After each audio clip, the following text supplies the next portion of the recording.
Hey everybody, welcome to Kraken One Open. I'm your host Nick Cody, and this is our third episode where me and my best bud to talk hockey sit down and crack one open to talk Seattle Kraken hockey. Jameson, you know what they say about a third time, right? I assume it's a charm and it's a joke about being Irish, and my name is Jameson. No, sir. They say, anything over two times, you're playing with it. So we get to a third episode. Our fans are playing with us now. So hope you're drinking along at home and take a sip for that if you haven't already, and get ready to crack one open with us.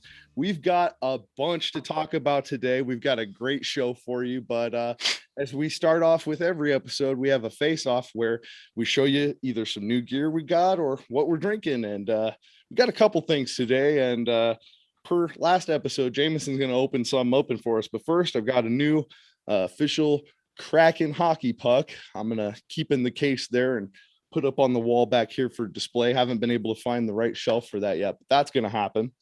And also, I believe my koozie has arrived.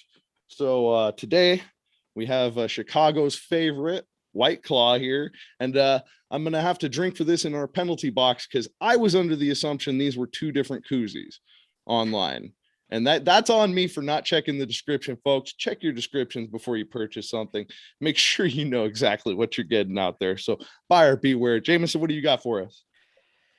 So I did order a couple different things. I believe what this is, because we have mentioned how we'll be down in Miami.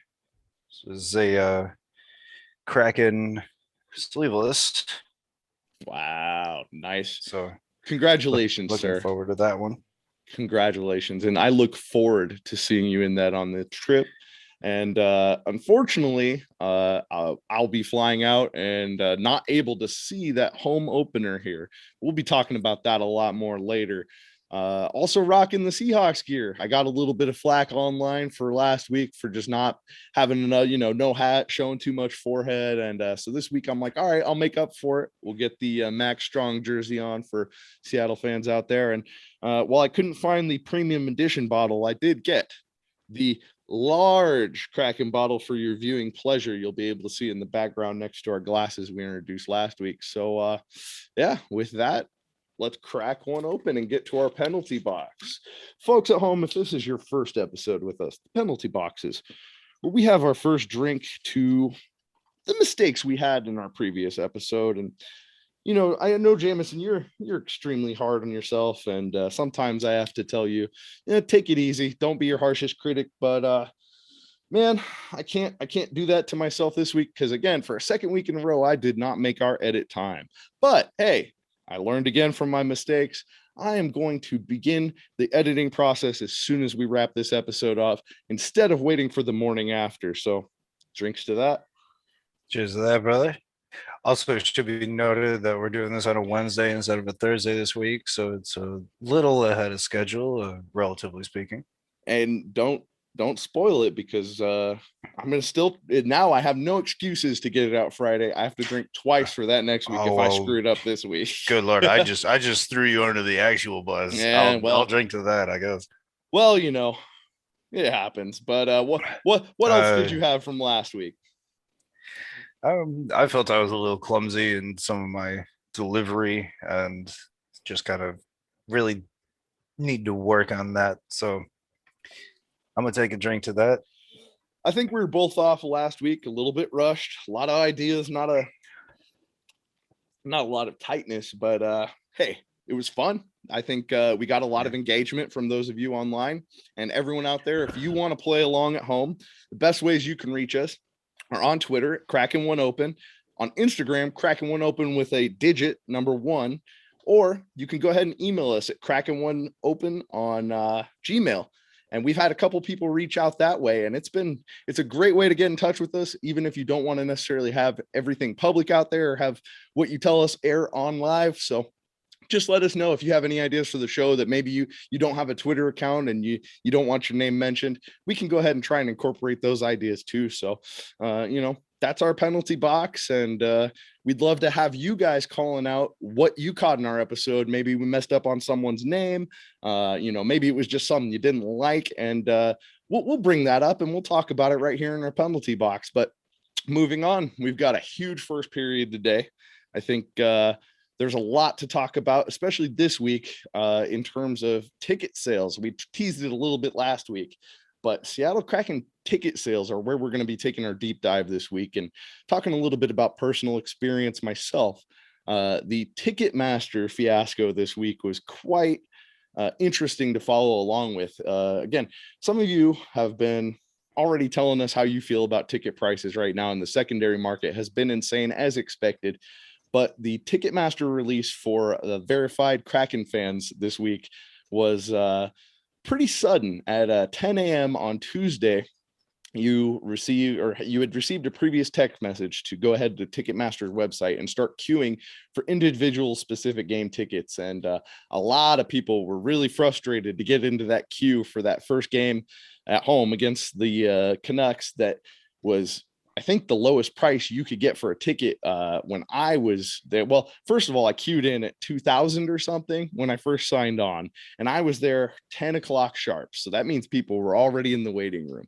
And what's crazy about it is once I got through for that and a couple other games, I mean, the lowest ticket prices I saw were in the 110 region, some nosebleeds for 80 that you even tried to click on and select that Ticketmaster said were already purchased. And a lot of you had some good experiences and some bad ones. We'll talk about those in our third period, but wanted to talk a little bit more about individual experiences, not just with ticket prices in the NHL and what we can expect from Seattle in the Kraken, but also other sports. So we have a lot of great information on this subject in our first period. But one thing I want to just go back and recap is last week we were kind of already previewing a little bit of it, but I talked about trying to go to a preseason game, and it'll be a little bit cheaper here. I'm hoping in Everett, but right now, if you're trying to snag a preseason opener ticket, I believe September 26th in Spokane, a little bit more Eastern Washington for those of you unfamiliar, quite a drive, but really, really close to Idaho too. So basically tickets there are $700 at the cheapest for a preseason game. So that's really hard to wrap your head around. And that's secondary market, again, StubHub. But again, the process that the Seattle Kraken had, we're definitely going to have to review with future NHL expansion teams. And I don't know how much really in terms of profiting the owners intend to make, but with the ticket prices currently, it seems like a lot of money. But to put it all in perspective, you have to think about how many games the NHL is playing and versus how much the players are paid. And right now, if you're going to go and look at the NFL in comparison, which is the most expensive ticket, according to all the research that we were able to look up, the tickets for an NFL game are going to range you from anywhere to the total across the league average cost is over $120 per ticket. The NHL was the second highest in pro sports, and that was at $98. So that was a match day cost comparison study breaking down the major North American professional sports leagues.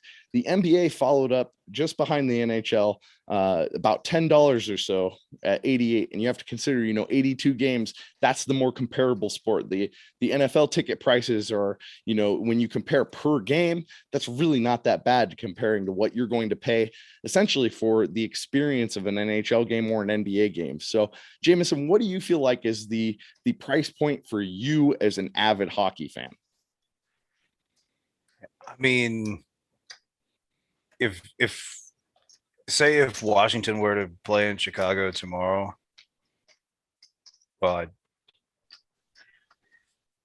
I'd have no problem paying $200-300 for a decent ticket. But anything more than that, I'd still just be like, eh. Like, I don't know. If it's more than that, I'll catch them next time.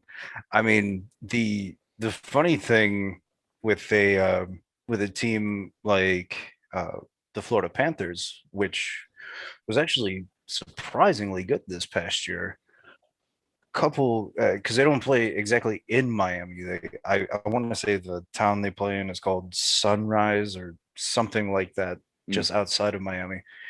But at one point, just to get people to go to the games, they were promoting free hot dogs.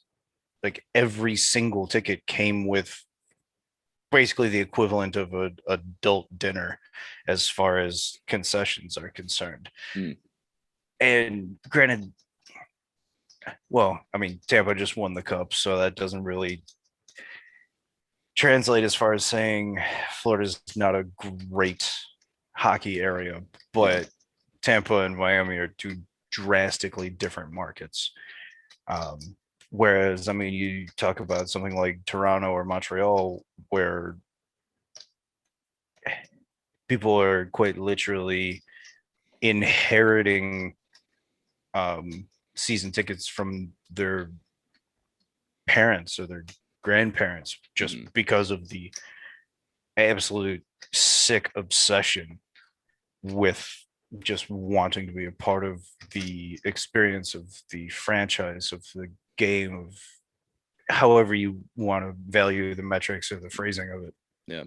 Yeah. And I think that's a huge thing that we're seeing here in Seattle is that the value right now of the franchise is far outselling any success that they've had on the ice so far.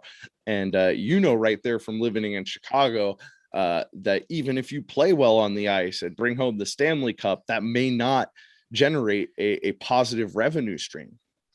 Right. I mean that was the big thing because it was well, I mean we're almost 2 months past the anniversary, but on June 9th, 2010, the Blackhawks won the Stanley Cup for the first time in 30, 40 years, whatever it was at the time.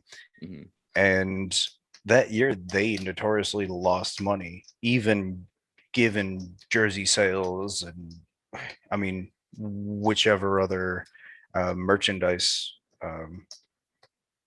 valuation there was.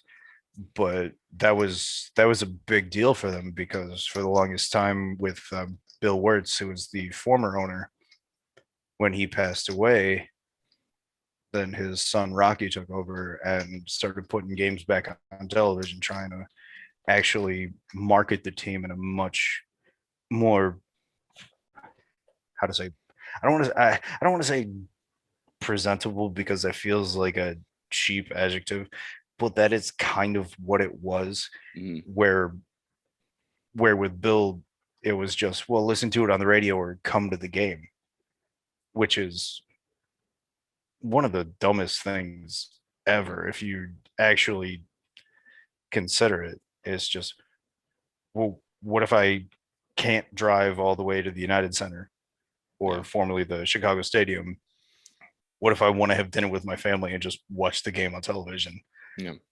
What and then you trade away Jeremy Roenick and Belfour and Yeah. all the other hilariously bad things that the Hawks did over the course of the early mid late 90s. Well, and I see, especially in the Seattle area and where the Seattle Center is specifically is very important to this story too, because the Seattle Supersonics left because of very similar issue of parking availability and getting in and out of that space. Because right there, not too far from where I work, you have just some awful paths from getting on I-5 to that Seattle Center. And now they're talking about just this week, I believe they have brought up or already passed a bill that's going to raise the parking even more in this area for events at the Climate Pledge Arena by $12. So that parking already usually typically astronomical per hour, but they will be raising that $12 to basically try and number one, mitigate the number of people that are already going to be parking there. Westlake, just a lot of going down Mercer. If you've ever come out of Mercer as a Seattle fan, and you've been to Key Arena, formerly known as Key Arena, man, getting out of there and onto I-5, I've had many an Uber driver cancel on me in that specific area at the right time, and I can just imagine, especially if the team is successful and sustains the sellouts and the amount of high ticket prices, high demand. I really foresee a problem with without the sustaining that fan base excitement, that we could see a lot of people that just end up staying at home, or the resale market just having a lot of dead tickets out there. That's what I really fear the most. And I think I feared that the most back since when they first started taking names, and I knew I didn't make that deposit list because I was ready to shell out the money. I think they gave out, a couple thousand deposits first, and you had to put down $1,000 essentially with no full guarantee. You were going to get season tickets, and you're still going to have to pay after that. But essentially, you look back at that now, if you made a financial investment then, I mean, that's a huge stock that just keeps continuing to rise. And as you look at the opening night tickets, I mean, those are around $9,000 to get, a decent ticket. And then to get in the door, you're lucky. We had a couple people that responded to us and let us know that they were able to successfully get tickets, even for that game, for pretty good prices. But that's 4 people out of 2,000 in my queue. Even looking at the, I believe, December 11th game against Columbus, I was looking to go to that because it's right before my birthday. Figured that'd be a great weekend, something to do on a Saturday. And as I was going through Ticketmaster, I thought, okay, couple nosebleeds for 110. As long as I'm in the building, I'll pay 2 tickets for $110. That sounds great to me. Well, those are gone. Next best thing, 145s. I click on those. Ticketmaster says someone else has got them. So then everything starts to, and then I start seeing tickets that previously they told me I had lost the ability to purchase, someone else's purchase. Those are back, but at an upscaled. So again, those prices continue to just go higher and higher. And on the secondary market, it's going to be crazier. The other process of fan verification, I highly question by Ticketmaster, because as we've already seen on the secondary market, there are many tickets available. They're just at astronomical prices. And with the supply and demand curve, there are people that are still going to pay that just to be there and have that experience those first couple games. Do you think that that's something that will wear off as the season goes, particularly if they don't find success? I mean, realistically, it has to. I mean, there's borderline no way to keep that level of just bizarre pricing. I mean, take take a team like Chicago, for example, who I think for I want to say like 3 or 4 years had the highest average ticket price, to the point where, I mean, I want to say the United Center is one of the highest max capacity venues, or arenas, I should say, in the entire league, where I think the max is like 23 something with standing room. And I mean, even for standing room, it was like $70, which is unreal. No. Where unless you're already very well versed in the game, you can't see the puck from the 300 some odd level. I mean, I can tell you that a lot of my friends that are not hockey people have asked me, how do you follow the puck? And Mm-hmm. the answer realistically is a lot of time you don't. You watch where the players are looking, how they're moving Contact off relative the to each stick. other. No. Yeah, and it's when you're that high up, or when you're even, say you're in a bar and just watching from the opposite side of the room, you just watch the players. You don't necessarily see the puck and exactly its movement. Mm-hmm. Um, Kind of in such the same way when people say, "Wait, who scored?" It's like, look at the players, there, Yeah. because there's an inherent difference between, "Hey, we scored," and, "Hey, I scored." That is, The player that scored is going to be losing his mind, whereas everybody else is going to be kind of collapsing around him, saying like, "Holy crap, good job, dude." yeah, that's fantastic insight too, and I really helpful, especially for those of us that are new to hockey. I think one of the things that will at least, even if they don't have success right away as a team, the one thing that will at least continue to keep the market thriving is Seattle fans. The Pacific Northwest is starved for hockey, I would say. And I know that from going to local, matches, especially at the collegiate level. I love to talk about this a little bit.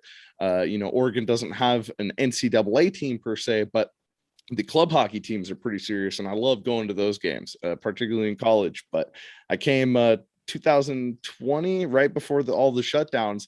I got to go see the last match between the Ducks and the Huskies, which is a big deal around here. They call it the I-5 Cup, and Ducks took it home, man. And some of those Husky fans, and not a lot of people there, very, very kind of small arena, and there's a community game going on right before, but man, they got after it. And I just love seeing, you get a lot of fans like that up here that just have such a passion for it. And I'll give it to the Husky fans. They, the ones that attended, they were passionate. They brought it. I mean, it seemed silly with no one around, but they're banging up on the wall, man. And you're sitting there on the glass trying to talk crap to our players. And I love that. Me as much as a Husky hater as I am. I thrive off that kind of thing. So that, and going to Silvertips games, I see the passionate fan base. I see so many seats filled for non-NHL hockey. I really think that energy and just, the fans you get up here in the Pacific Northwest are some different. You see it in other sports. Our Oregon football, I'm pretty biased, but that's some of the loudest fans I've ever heard in my life. And Seattle Seahawks fans, man, that's something else. I've only experienced one game with the Packers coming here, and it was just unreal because everybody is truly embodying the word fanatic. And I think with the brand recognizability that they have right now, the way that they've unleashed the Kraken so far, per se, has really got everybody on the hype train. And I think they can keep it rolling with even just midway success, showing promise, letting people know that we can win some matches. But I do worry there is that potential there that you don't want this to come out and be a dud of a franchise, because that's really a tough hole to dig yourself out of. I mean, not only that, I mean, in retrospect, I wish I had paid more attention to what happened in Vegas as far as what their opening day and their first, say, month or 2 months of games um, ended up costing individual ticket holders. Um, have they announced how many like season ticket holders are expected, or is that still That kind of? that information, I believe, should be out there. I mean, the reason I asked because again, being a big Capitals boy, there was a big article as per ESPN talking with Ted Leonsis, the owner of the Capitals, and he said when he bought the Capitals in 1998, when they were a first, second round team, they weren't selling tickets to playoff games. Mm. They couldn't get people in the stands. And he said, we have a 20,000 seat arena and we have barely 2,000 season ticket holders, which, I mean, granted, the late 90s, different market, different uh, uh, way of approaching the game, realistically different rules. So it wasn't necessarily a one-to-one value, but it does make me wonder. Do you know the capacity of the arena as well? So I've got all the numbers in front of me right now. This is going to blow your mind. So on March 1st, 2018, the team collected 35,000 deposits for season tickets in just a matter of hours. Then the problem with that is the building capacity is 17,100. I was going to say, because the United Center has like 23,000. There's no way it's bigger than the United Center. Oversold those deposits there. So I'm glad I didn't put down for a deposit, because even then, by like double 50 chance, like even then. So the Seattle Kraken planned on holding out 9,000 seats for partial season ticket plans and individual game availability. And yeah, so I think the remainder of that was sold to season tickets. So and that's still crazy. 8,000 season ticket. Just the potential for that. That's incredible. That's I would assume that's higher than most other franchises, at the very least, it's a really good start for the franchise itself. Yeah, and the only reason I wouldn't shell out more is because it's the previously Key Arena is not a venue I've had a lot of fun at. Those seats I used to hate having to be stuck in. I think my first event there was like a WWE SmackDown, and even when I was like 11 or 12 years old, me and my dad didn't fit in those damn seats. So I know that's probably something they've upgraded, and they've really promoted the experience of this new arena. But man, it's hard to shell out not knowing what you're gonna get, not knowing the layout, not knowing what your views of the ice are gonna be like. They've got the virtual kind of simulator in there where you can get an idea, but you really don't get that sense of it until you're in a venue. So those are some really fantastic numbers to know and really show you why that ticket price is so high right now. And it coincides with everything else we're seeing. I know this week also pre-sale tickets for Tyler the Creator coming here off his Lollapalooza performance are astronomical. And it's just like, I don't think I'm going to be seeing any major artists perform at Climate Pledge Arena until like 2023 or something, just because right now it's the market's booming. Everybody wants to get out there and finally just be done. And I think it's kind of a bottleneck after everything we dealt with in 2020. Then, I mean, kind of I feel like the joke has to be made about how you're talking about the pricing for parking and everything, and naturally climate change arena. Did I say climate change? Climate change, sure. Climate change arena. You're not the only one to do it, Commish. You're not the only one to do it. Well, not throw it to that, but maybe they're doing that to discourage people from their carbon emissions. That would go hand in hand, and that I feel like that has to be the joke that's made, whether or not that's what they're doing, yeah. as far as capitalistic progression and what have you, is a totally different conversation. Well, it's somewhere in there. Truth be told, I think in terms of the future, even if the team doesn't have success with the plan for just infrastructure in Seattle, there's a light rail developing right now from my community up a little north in Linwood that will be, I mean, the progress on it has been stifling, and it's going to be a few more years till it's open. They've been working like a decade on it. But man, once that's available, and if it's maintained and it works great, that's going to be a great option for people, because I know the Max down in Portland, once they open that up, that really changed people's ability to get in and out to Blazer games and downtown, and that way, and not the way Seattle's especially spread out is kind of with the surrounding areas in the east side. It's very, very wild, and you get so many cars at one time. It just gets so congested that your time's double traveling anywhere, and that's going to get even worse for the Seattle center area and everybody flowing into I-5 from there. So again, lots to consider. I know not everyone's happy, not everyone's going to be happy, but those people that are going to be the 17,000 in that building that first night, man, it's going to be an experience, and we know why people want to pay for that. So I think that's a great first period. Went a little long, but cheers to you, mate. Cheers, mate. So last week we got a little bit all over the place because we had so much to talk about with not just the entry draft, but also all the free agents. But this week, a little bit less movement in free agency. But as we go around the NHL, Jameson, there's a ton we can talk about. Where do you want to start? I think I want to just get the easy stuff out of the way rather than the heavy one that has been discussed.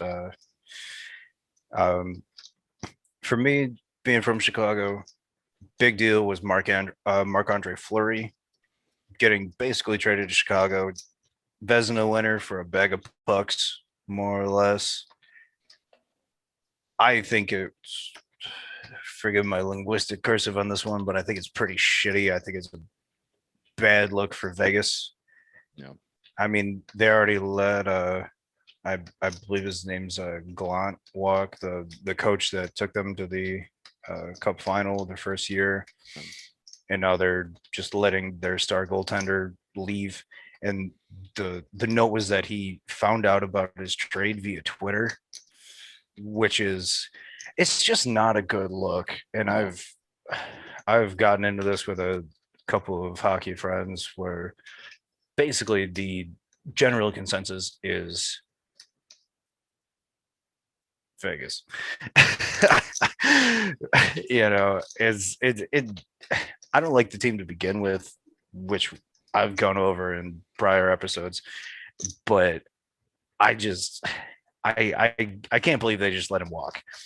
Yeah. And moving forward, because his whole thing was he didn't know if that he even wanted to play in Chicago, if he was just going to retire coming Yeah. off of Vezina winning season. Yeah. And for anybody who doesn't know, I keep tossing around the Vezina trophy. That's the best goaltender in the league, Mm. um, at least applicably speaking. And the Blackhawks put out their official release of him putting on the jersey. And Yeah. I mean, I haven't been to a Hawks game and I don't even know how long, just because I don't consider myself to be a Hawks fan. Yeah. But I'm gonna be going to some Hawks games so I can sit behind freaking Marc-Andre Fleury. That's a big one. And it's such a no-brainer because that was their guy. That was the guy that it felt like you could lean on and had that championship experience that if they were going to win the Stanley Cup, you knew he was going to be the key. And yeah, how many fans it's not going to be as extreme as fans going down and burning LeBron jerseys. He's just not that kind of guy, and he's such a nice guy that the way he handled it. But to do it to a guy like that on Twitter, I know it's 2021 and a lot of these teams are trying to deal with social media a little differently and kind of be progressive in that sense. But man, you can't do that to a guy like that. That just, And I mean, their office came out in defense of themselves, which it was the perfect example of phrasing in such a way where you're not wrong, but you're not giving the details to say why you're right. Where they said, we had been talking about potentially moving him. He knew that there was the option to be moved. It's like, no, you didn't say that we explicitly told him he was traded. mm, There's a drastically different verbal metric between the two ideas. And I think that to me is what really set me off, because again, it's about just disrespecting a player that more or less made your franchise what it is to this very point in time, from essentially the ground up, yeah, which is what it was. I mean, uh, uh, much in the same way that we're talking about uh, rekindling contracts going forward last week, that was Marc-Andre Fleury going into Vegas, because coming out of Pittsburgh when he did, he was barely the starter. I mean, they were relying more heavily on Matt Murray at the time. And then Matt Murray took a shit, and now look at Pittsburgh. I mean, they're not bad, but yeah, they're not, cup contenders by any stretch of the imagination.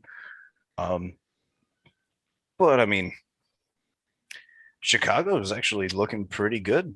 I mean, they're getting Taves back. I mean, Kaner's still real strong.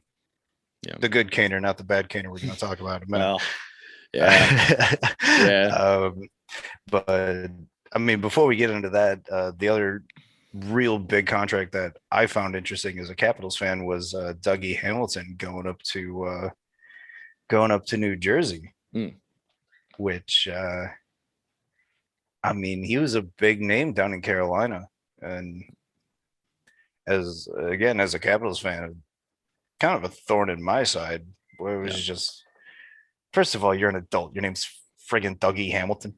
Like, go fuck yourself. but in any case, he's yeah. I'll cheers to that, Chris. yeah, But I mean, one way or the other, he's a fantastic hockey player. Got an enormous, I want to say, 7-year contract, yeah. and maybe this is time for New Jersey to actually show up rather than, again, just being a shooter tutor and a bunch of pylons. Yeah. Well, Another move that's, well, a move that didn't happen that we talked about was Carey Price. And what's really interesting is I was reading today that him and his family were actually like preparing to move, ready to go. Like that's how close it was to happening. Yeah, I'm gonna go ahead and on the Daily Goal Horn, and that was actually coming out on August 4th. Yeah, when it was learned Carey Price was going to waive his no move clause in order to be exposed to the Seattle Kraken expansion draft, it came as a shock.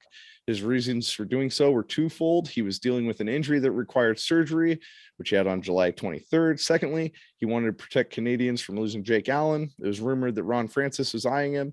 That would have left Montreal in a pickle and a goal in goal. And yeah, his wife has her own blog where in a recent post she detailed the thought process behind Carey's decision to waive his no waive clause, where she let out that the whole family was planning to move. They began to wrap their minds around Wow. his injury and thinking about going and being a backup goalie who Seattle would have taken for sure, but was not stressed about it at all because of Carey's contract, his age, and his injury. Seattle wouldn't even give him a second glance, or so we thought. And then, yeah, so they started to prepare, and then spent the next couple days trying to get things ready. And then, yeah, now now that things have settled out, I'm happy with us in goal for sure. But that's tough to do. Like we were talking, that's uh especially because with everything we were hearing on Twitter, it sounded like a thing. So again, another thing with social media that these athletes didn't have to deal with back in the day is all these rumors swirling are more than just rumors. Sometimes they have influence on the plans you're starting to make and the moves you're starting to make. So while I recommend NHL teams don't go ahead and make moves announcements via Twitter, you can engage with us on Twitter and let us know what you're mad about social media interfering in the NHL. It's a great way to engage with us, not so much NHL players. I, I mean, just as a secondary thought, as far as that's concerned, I mean, with the availability of social media and what have you, a lot of the time, these players, the marketability is almost worth more than the points they're putting up on the ice or Fair. their actual statistics. Um, I think not to take a crap on TJ Oshie because he's a fantastic hockey player, but one of the big things that was talked about by Brian McClellan, the general manager from the Capitals, he was saying how TJ's just infinitely loved by the people here. There's no way we're letting him go. I mean, that was part of the uh, kind of the joke because TJ, they call him Timothy Jimothy, and then when when Anthony Mantha came over in the Jacob Vrana trade to Detroit, they started calling him Anthony Manthony, and it just became this big goofy thing. Whether or not they're gonna keep that together is a totally different conversation. But I do think that the the social media aspect does a lot to um, sort of influence the front offices as far as marketability goes. Maybe a guy's having like an off couple months or whatever, but if he sells a lot of jerseys, or if there's a lot of people tweeting about him because there was a cool picture of him and his kids, or it could be an Anything. infinite amount of engagement that just makes their brand look good, which again is sort of an undefinable metric, Well, but important nonetheless, realistically. that, and there's a lot of teams that would pay a whole lot to change their image and perspective, and I think that's a great transition to this last topic, which I'm glad you separated the cans for me. Who knows, a couple drinks in I might say Patrick Kane, but what's I'm going I'm on? gonna I'm gonna need a friggin' new drink for this one because good Lord, is this a I'll top off mine to that too, but essentially I knew I decided I was going to hold back from looking too deep into this topic once I texted you that it was on the Dan Patrick show in the morning, and I know if the Dan Patrick show is mentioned in hockey in early August, um, there's something going on. I've heard some very stark comparisons to other sports and gambling scenarios, but it seems that this is one of those very, very bad marks on the NHL, and right now something that they drastically need to course correct. Give me a little more information, Jameson. What's going on here? okay? So where to even begin with Evander Kane on the ice? Kind of an annoying guy. Yeah, I mean he puts up points, but he's one of these guys where if he's on the ice, you know there's the potential for a certain level of aggravation just Yeah. based on A just the human nuisance. being that he is. Yeah. And so in years past, I mean, he's making about $7 million a year right now on average. And in years past, he's gotten into trouble for being more or less a degenerate gambler. And I mean, to the point where never in a million years would you think that someone making that much money could be broke. But at one point, there was a story about how he had to borrow money to pay off his mortgage or something. Okay. Okay, maybe you screwed up a bit. I don't know. I'm trying to like go as vanilla as possible to give him the benefit of the doubt and not just rip this guy into shreds. But so it goes further in that there is the potential that he was betting on some of his own games. Again, he's a player for the Sharks. So there's an investigation currently that he was betting on Sharks games, which he actively can impact. You know, say if he's on the power play, maybe he shoots it wide because he has a bet against his own team. Yeah. And I mean, which, okay, so that would be a stretch, even if that were the case. But even if he was betting for his team, it intrinsically skews the competitive integrity of the game when he doesn't bet for his team, because That's a bet just against them. Yeah, exactly. Right. You might as well just bet against him. And so then well, I think technically ex-wife at this point, I don't know if their divorce procedures have fully gone through, who was pregnant with a second child, if I have to add. Wow. There was something about how he threw her down a flight of stairs and then kicked her out of the house and wouldn't pay for them to eat or something. I mean, as far as I've seen, it is very much he said, she said.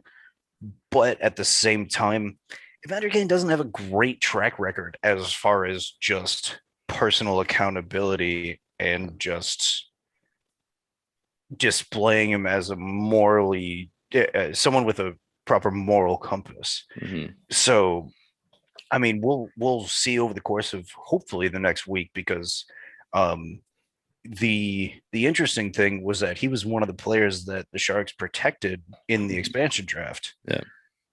And the conversation going further would be, how much did they know about this?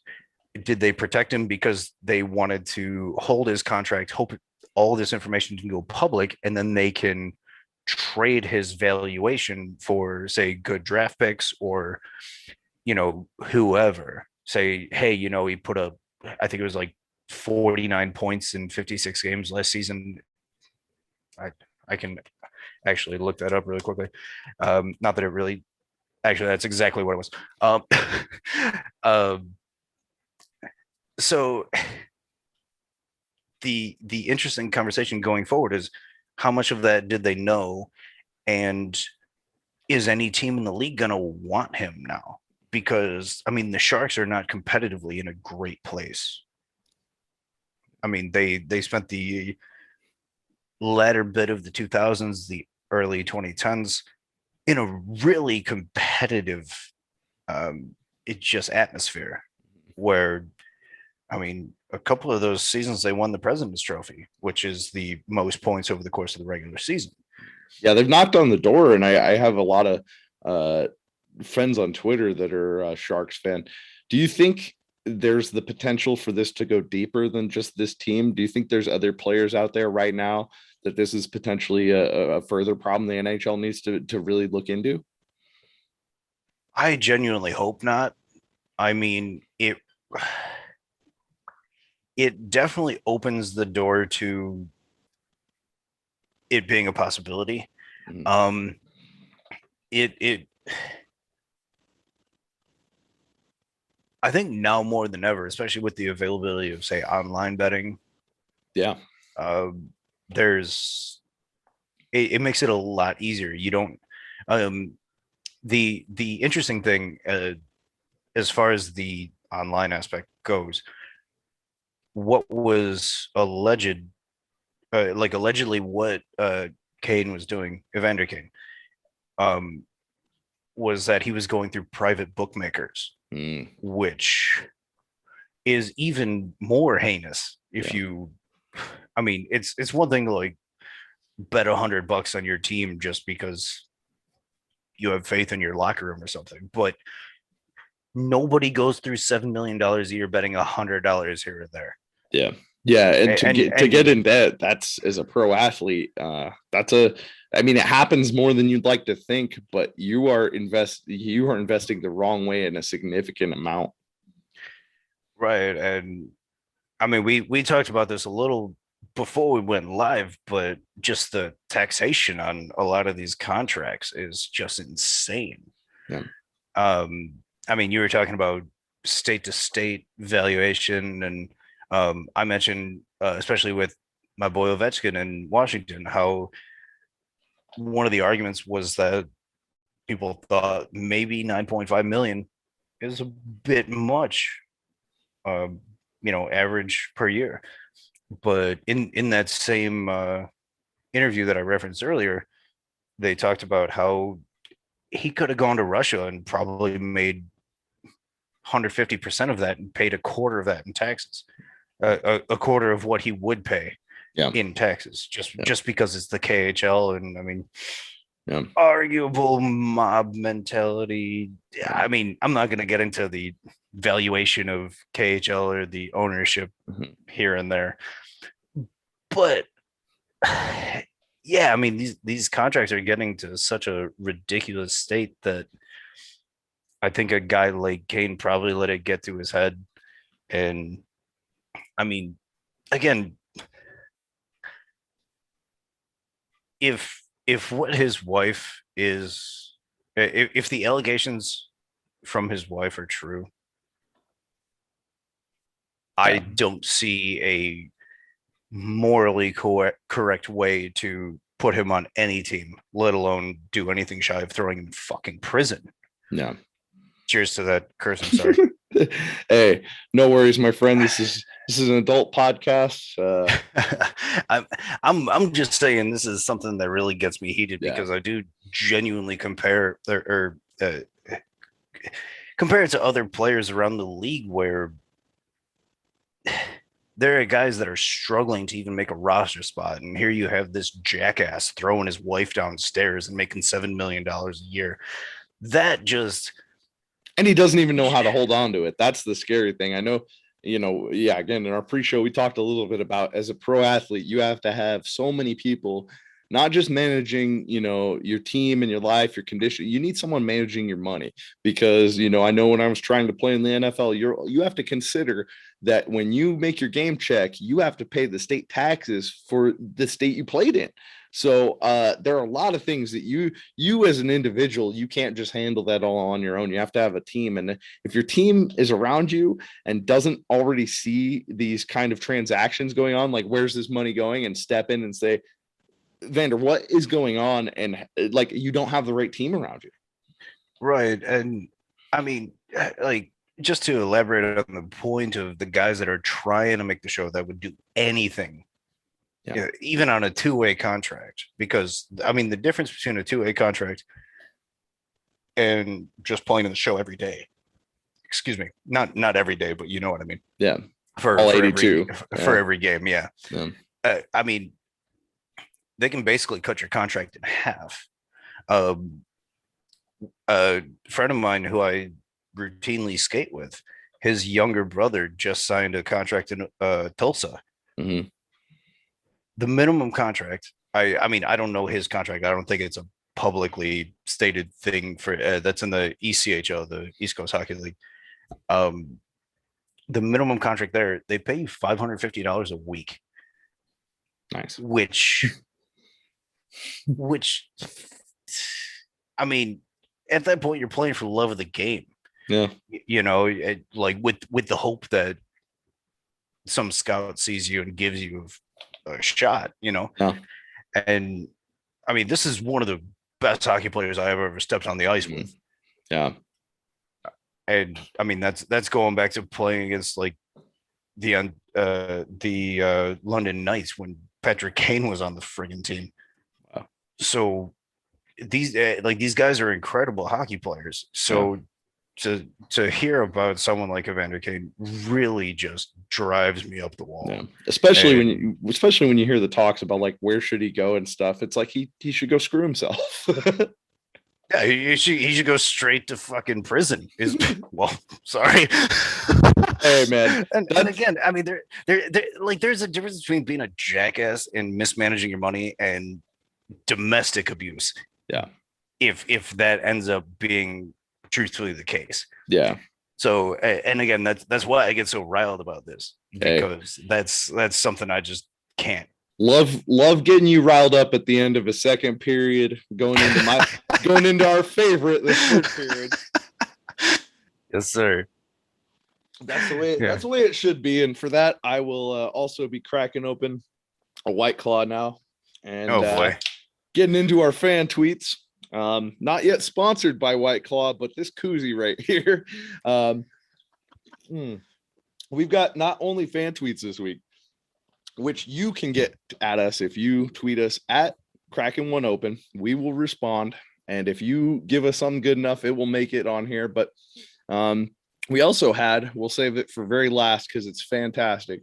We had our first question via YouTube comments. So if you're watching this video right now and you're thinking, hey, I've got something to say to these two wackos, go ahead and leave it down in the comments or let us know on Twitter or Instagram. We appreciate it. And as always, if you find anything in the show you want us to change, talk about, update, or drink for, we'll do it, because that's just how we roll. Starting off our first tweet, we asked all our Seattle Kraken fans if you were able to snag any of the single game tickets released this week.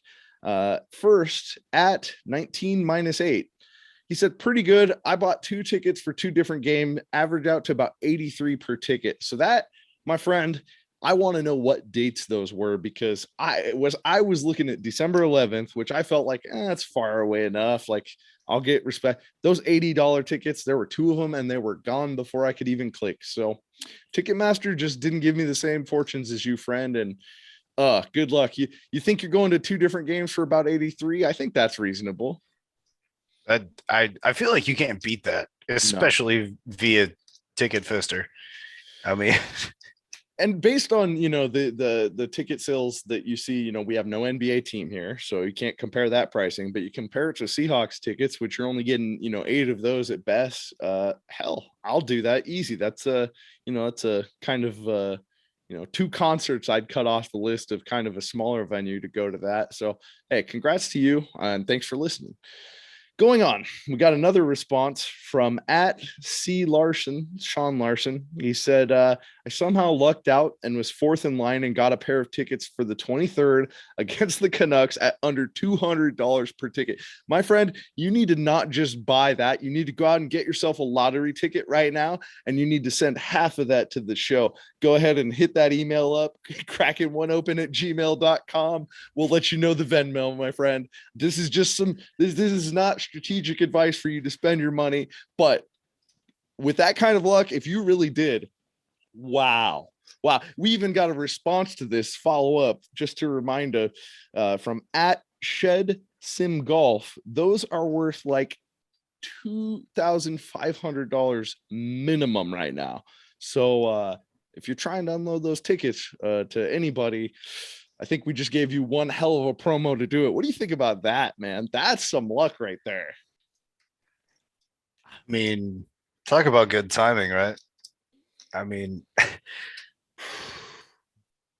I don't think there's any better return on value.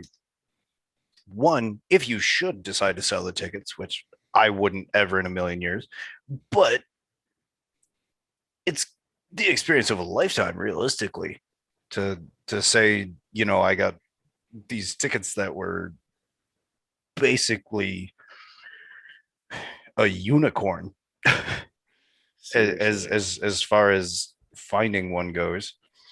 You might as well just go look for Nessie in Scotland, or I don't know, get a picture of Bigfoot. As far as the return on the investment, that's again, like, not even necessarily a dollar value, but just the experience is going to be incredible. And cheers to you, mate. That's incredible. Yeah, especially if you do end up going. We'd love to hear about it because, again, I was looking to go. I'm flying out that night to come see you in Chicago, pick you up. We'll go to Miami. And yes, sir. But yeah, the 23rd, I was thinking I could swing the game before, then go down to SeaTac, catch the plane.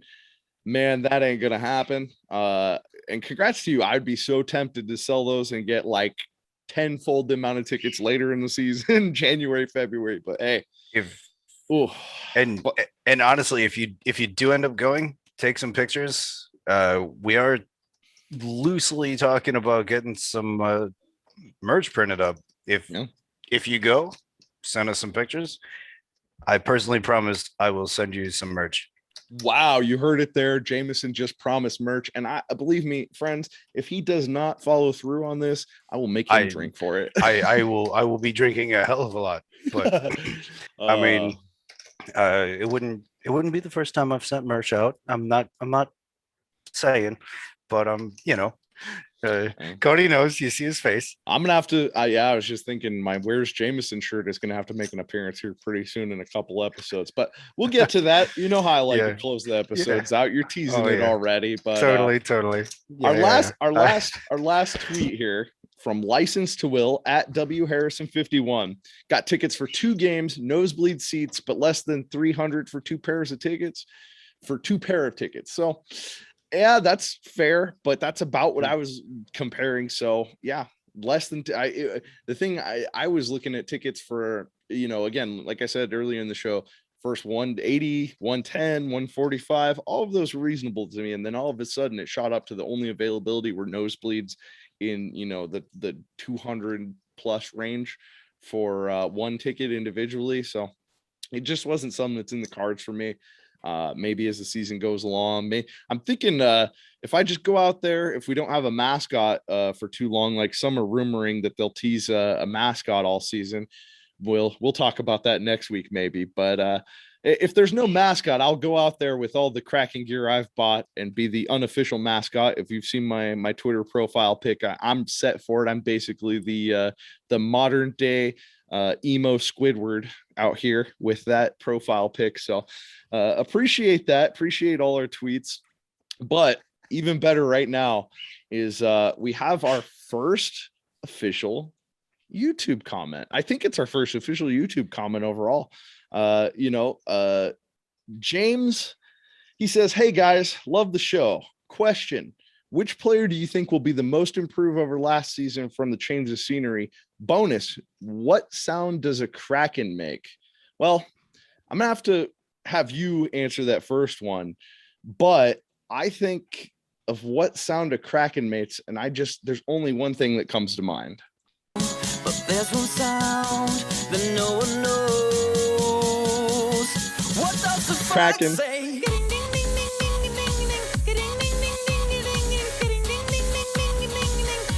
Gonna have to cut this before YouTube hits the copyright.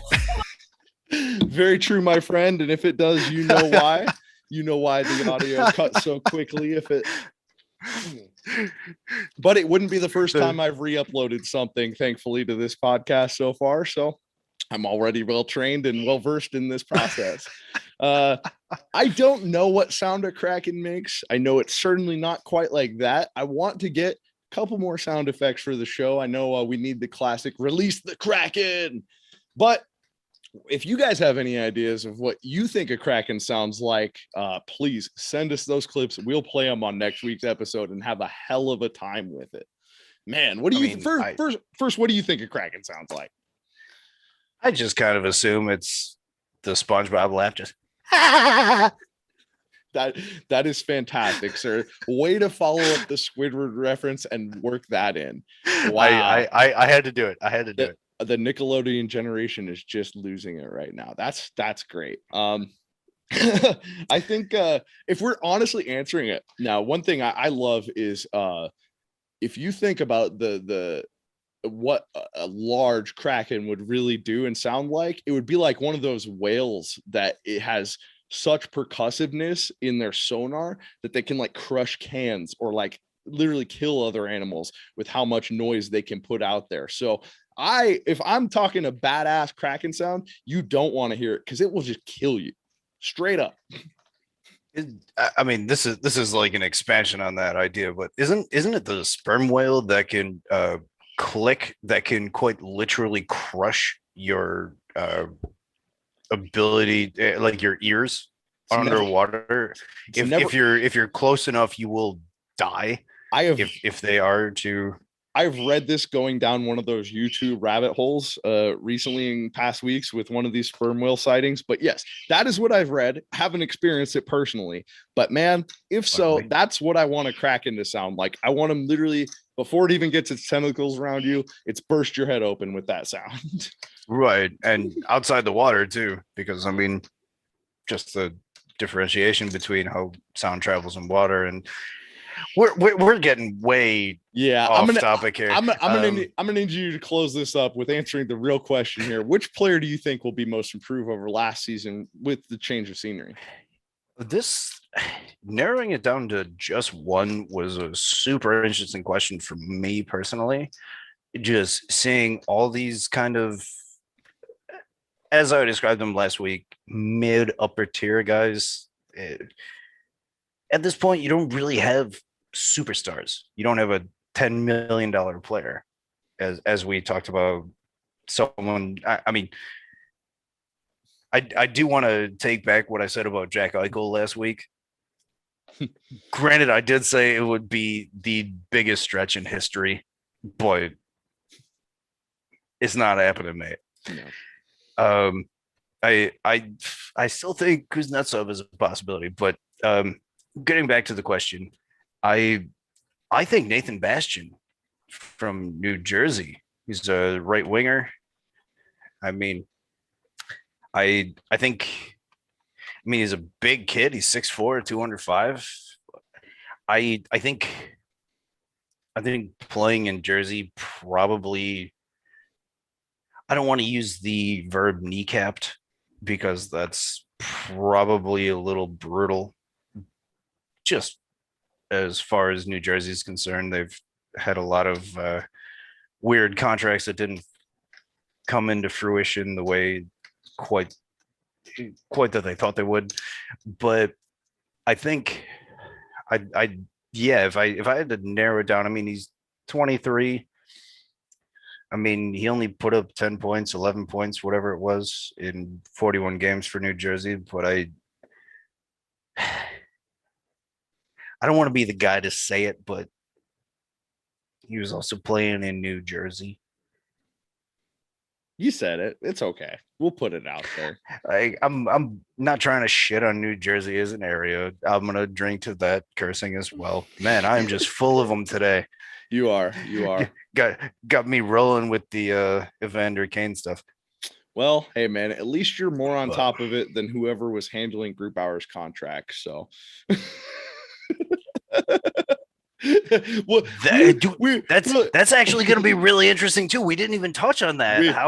We will put that off for next week, my friend. I think that's a great note to start wrapping it up on in our sudden death wrap up. It's been fantastic. I know we're going to talk about whoever in accounting messed that one up next week, my friend. How bizarre! How absolutely bizarre! And if whoever in accounting catches this episode, drink to you, mate. A drink to you, because I know these contracts are very, very complicated, but man, that's your job. I know it's a new franchise and all, but man, I saw that headline and hilarious. Much better in contrast to seeing the Kane headlines. So, hey, with that, Jameson, what did you really enjoy most of this episode? I enjoyed the part before the Kane conversation where I lost my head a little bit, which I again fully admit to. If you guys want to see what gets under my skin, that's it. Submit some more comments, questions. Maybe I'll start cursing on next episode. Well, I love the progression as the lights went out there in Chicago and it got darker in your room, and we started talking more about that subject. You quickly began to match the shade of all your Caps gear. That's what was really right. You were talking about wearing the Kraken shirt for this episode, but this worked out so much better because it just matches your mood right now. Just absolute fury. Oh just man, absolute fury. Well, we hope the fans share their absolute fury with us. Let us know what you're passionate about. Are you out there still struggling to try and find tickets, or did you get some? And moving on, what do you want to hear us talk about next week? We're going to talk a little bit about the Group Hour mishap. We're going to talk a lot about different movements that come up with the team, a couple guys that they signed this week to official deals that got in the expansion draft. Plenty of stuff to talk about and plenty to drink over. So thanks for cracking one open with us. We hope next time you'll do it, and reach out, find us on YouTube, Twitter, anywhere you find a podcast. And as you are checking out other things on these different various podcasting platforms, check out Where's Jameson if you really dug the intro or outro music, because this man right here created it and his band is fantastic, and pretty soon you're going to hear a lot more from him. So cheers, mates. Have a good one, and go Kraken. Cheers, mates.